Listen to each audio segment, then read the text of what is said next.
जिस क्षण आप अपने आप को पैसा के तलाश में पाते हैं, आप कानून से चूक गए हैं, आपको कभी पैसा नहीं मिलेगा।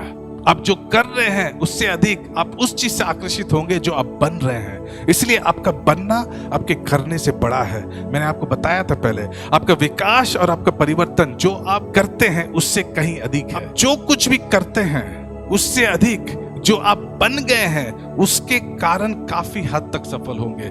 लेकिन वे लोग जो अपने परमेश्वर को जानते हैं, दानियल उसका 11 उसका 32, परंतु जो लोग अपने परमेश्वर का ज्ञान रखते हैं वे हियाव बांधकर बड़े बड़े काम करें। ये ज्ञान से शुरू होता, ध्यान दीजिए। ये कहता है आप होंगे, बनेंगे, फिर बड़े काम करेंगे।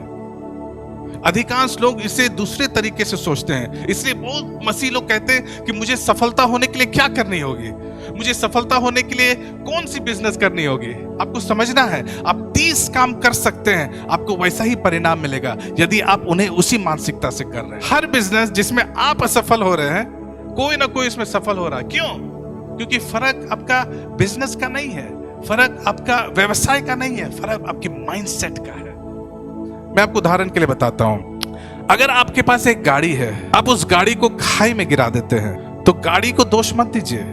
गाड़ी उस दिशा का पालन करेगा जिस दिशा में आप उसे ले जाएंगे, है कि नहीं? तो मान लीजिए एक नए ड्राइवर के रूप में आपकी अक्षमता गाड़ी को बाईं ओर जाने के लिए कहती है, वो आपकी बात सुनेगी, है कि नहीं? और जिस समय आप अपना गाड़ी को पेड़ से टकरा देते हैं तो पुलिस गाड़ी को गिरफ्तार नहीं करती है, आपको गिरफ्तार कर लेती है।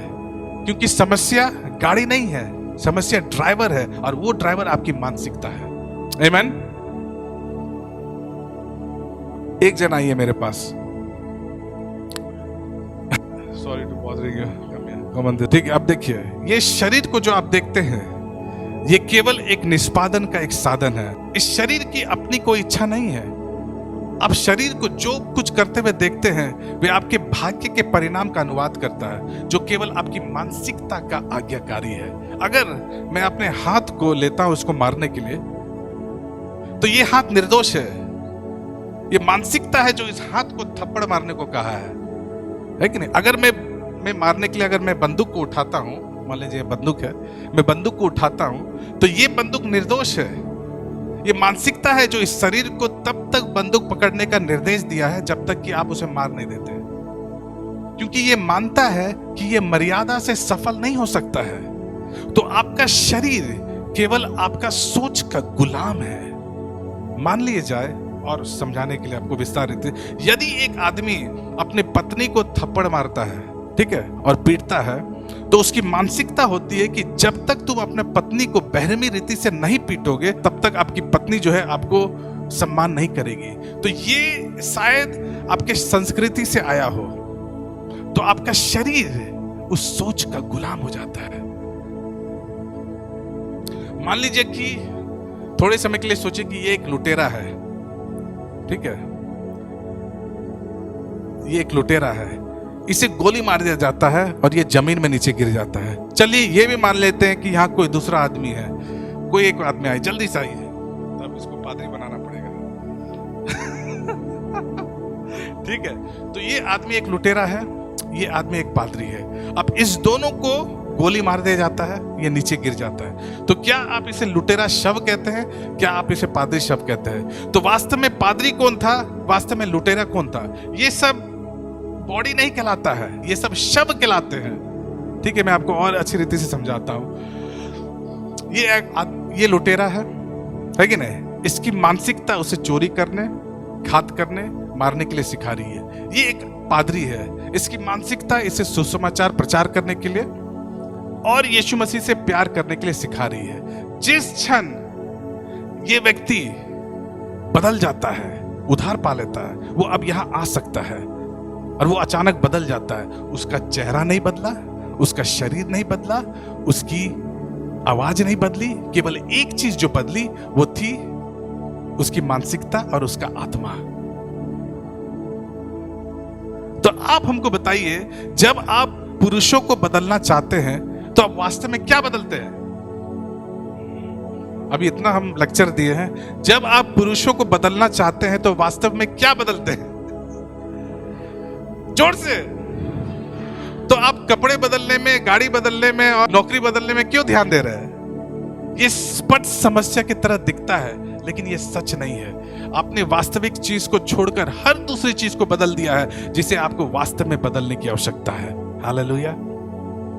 क्या मैं आपको बता सकता हूं, अगर हर कोई गलत है, ये इस बात का प्रमाण है कि समस्या आपके दृष्टिकोण का लेंस है, आपकी मानसिकता है। बैठ जाइए, थैंक यू। जोर से ताली बजाइए इन दोनों के लिए। समझ में आ रहा अब? इसलिए जब पवित्र आत्मा आती है और आपको बनाना चाहती है, तो वो आपको व्यवसाय के लिए पूंजी नहीं देगी।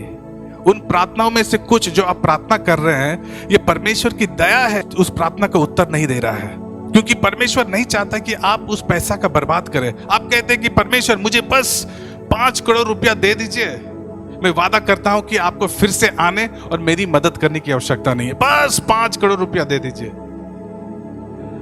मैं उस दिमाग का उपयोग करूंगा जो आपने मुझे दिया है। आप क्या कह रहे हो वो भी आपको पता नहीं है। आप कहते हैं कि मैं भ्रमित हूं और मुझे मदद की जरूरत है, और परमेश्वर आपके पास आता है और आपको एक संदेश और एक किताब को देता है और कहता है कि जाओ ऐसा व्यक्ति से मिलो जो आर्थिक रूप से संघर्ष कर रहा हो, और उससे कहो कि क्या आप मेरी टीचिंग को सुन सकते हैं। तो वो कहेगा नहीं नहीं नहीं नहीं नहीं नहीं, आप मेरा समय को बर्बाद कर रहे हैं, मुझे केवल पैसा चाहिए। मैं भी ऐसा ही था, जब बड़ा बड़ा लोगों से भेंट करता था तो सबसे पहले दिमाग में आता था कि अरे ये तो पैसा वाला है, वो वचन बोल रहा है लेकिन मेरा दिमाग पैसा में है, देख रहे हैं। और मैं सोच रहा हूं कि कब ये वचन अपना खत्म करेगा और मैं अपने जरूरतों को उसको बताऊंगा। ऐसे ही ये मानसिकता है। और आप कहते हैं कि मेरी मदद करें। कल के कपड़े आज पहनोगे तो कल नंगे चलोगे, कल का भोजन आज खाओगे तो भूख आपको अपमानित कर देगी। आप वीरता के साथ धीरे धीरे चल सकते हैं और अपना मन बना सकते हैं कि जब आप एक क्षेत्र को छोड़ देते हैं तो हमेशा के लिए छोड़ देते हैं। बेचैनी को आपको वहां ना ले जाने दें जहां आपको नहीं जाना चाहिए। आपके पास पैसा नहीं है और आप बिजनेस क्लास में उड़ान भर रहे हैं, जब आप वहां पर बैठे हैं तो हर चीज गलत गलत कह रही है। आपके कपड़े, आपके व्यवहार कह रही है कि आपको इस जगह वहां नहीं होना चाहिए था। मैं आपको अपमानित करने के लिए नहीं बोल रहा हूं, लेकिन अगर आप वृद्धि से वहां पहुंचे हैं तो आपको उस जगह को बनाए रखने का विधि को सीखने चाहिए था।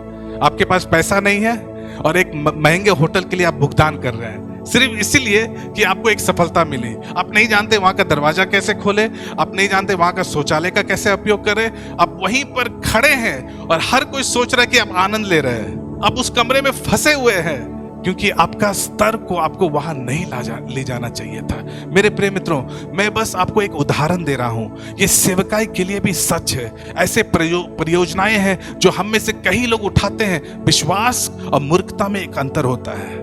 क्या मैं आपको बता दूं, प्रक्रिया क्षमता के निर्माण करती है। Process builds capacity. ऐसी चीजें हैं जो मैं कभी भी नहीं करूंगा अगर परमेश्वर ने मुझे करने के लिए नहीं बनाया है। इसलिए मैं धीरे धीरे आगे बढ़ने में शर्म नहीं आती है। आज लोग बहुत जल्दी पहुंचना चाहते हैं, बहुत जल्दी 2 तल्ला मकान बनाना चाहते हैं। किसी भी हालत से या घूस लेके चोरी करके कुछ भी हो जाए, वो कोशिश करेगा कि किसी तरह हम अपने पड़ोसी से आगे निकल जाए। Process builds capacity. प्रक्रिया क्षमता का निर्माण करती है।